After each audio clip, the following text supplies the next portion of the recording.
Well, today is Wednesday, June 8th, and it feels like a fall day instead of a late spring. So I'm inside today because it's kind of cold out.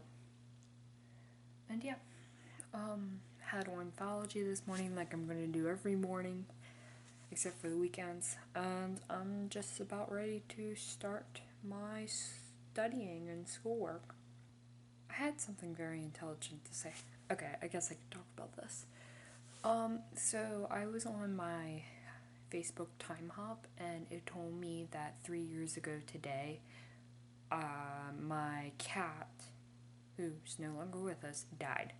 His name was Push. He was very fluffy and adorable, and he was the most lovable cat ever. So I saw that this morning. I'm like, wow, it's been 3 years. And I should show you guys when I get back. But I have, after we hurts a little bit, so when I think back on it, it like brings up kind of sad memories. So on that day when we took Push to the vet and we put him down, afterwards, well, it wasn't all that day, but afterwards I told my dad I wanted to go get a tree and plant a tree for Push. And my dad's like, okay. So that day we went to this nursery and we were looking for a tree. My mom's like, oh, plant a dogwood. And I'm like, okay, I'll go look for a dogwood tree. Well, there wasn't a dogwood tree available. And then I saw that there was a a blue spruce Christmas tree. So I'm like, oh, this is kind of pretty. Let's go plant this tree. We planted it, and I actually remember as soon as we got there and picked it out, I asked my dad if like a year later we could dig it up again after we bury it, because I wanted a Christmas tree for Christmas. So, and yeah, he obviously shot that idea down. But we have the pushy tree now, is what it's now called, and that's what I kind of refer to. But yeah, it makes me sad that Push died, but he was in so much pain, and he was uncomfortable, because he was 16, and he was having kidney failure, or at least that's what we're thinking, is what he was having. We didn't get the test done. All we know is that he was having trouble going to the bathroom. So, and he wasn't really eating that much anymore. And yeah. But, good memory. Okay, so Push, when we first moved into our house in Pennsylvania, I think like a year or two later, I think it was a summer night, and at this point, we didn't have Gigi or Boa. We actually had two other dogs, Gunther and Gus, rest their souls. And then we had Stripes and Cookie, and we also had Push. Well, there was a ton of cats around at that time. There aren't any more because this lady down the road actually picks them up and then takes them to the animal shelter, like you're supposed to do with a stray cat. And so there was this orange tabby around. And we get home for coming from the movies and realize that, hey, the garage door is open. Why is the garage door open? So we go inside and there's things knocked over and we're like, okay. And then I didn't see the cat, but my mom saw a cat run out. So that's what happened. There was a cat inside our house. Did our Basset Hound and Great Dane care at the time? No, they didn't do anything. Stripes and Cookie didn't do anything. The only one that did something was Push. And Push wasn't around to be found.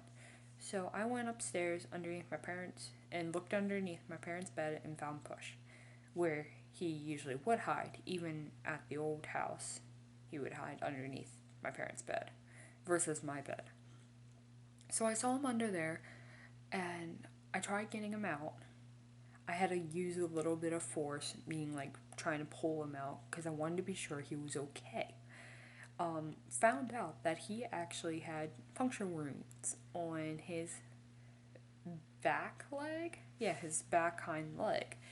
And I'm like, why is Push the only one that is willing to defend our house? Not our two dogs, but Push. So Push defended our house that day. And he saved us. So yay. And then we took him to the vets the next morning and we're like, so Push got in a little fight. He's not an aggressive cat. Push was far from an aggressive cat. So anyway, that's my happy story about Push. And like I said, I'm going to do homework. And that's it. So with that being said, I'll talk to y'all tomorrow. Bye. Hey y'all, today is Thursday, June 8th. And today I am mainly working on just homework. I lied, it's June 9th. Thursday, June 9th. We have an exam tomorrow on ornithology, so it's my first ornithology exam. And you know how I do with exams. Not very well. So I'm slightly nervous for it because I've had so much time to study. But we'll just see what happens. I hope I can do really well. And yeah, we'll see. So yesterday I got a surgery date for my ear. That is July 22nd. So that is about 3 or 4 weeks before I go back to college for student teaching. So yay. I forgot to tell a funny story yesterday, only because I was remembering about Push. But during, was it lunch? Or was it it was dinner. Okay, so it was after I vlogged. During dinner yesterday, there was this male who was sitting across from me, like on my, like a diagonal left. And he was talking to the person across from him about cannolis. And the person across from him was Italian and couldn't describe a cannoli. Really? Come on, that has to be one of the first things you know about. You don't even have to, I don't like cannolis and I'm Italian. You don't even have to like cannolis to at least know what it is. It's like basic Italian information. You need to know what a cannoli is. And by the way, cannolis are not the only Italian dessert. I hate when people think that. Or like they always go out and buy cannolis. Because they think that's the only one. There's tiramisu, there's gelato, there's biscotti, there's anisettes. There's a whole bunch of different desserts you could be trying. And yet, you always go for the cannoli. Anyway, that's my little rant on that. By the way, if you don't know what a cannoli is, I'm going to fill you in. So, a cannoli is a little fried piece of dough that's rolled up. So, it's kind of like a hole like that. And, well, it's more like that. It kind of fits in your hand. It's a fried piece of dough that's rolled up.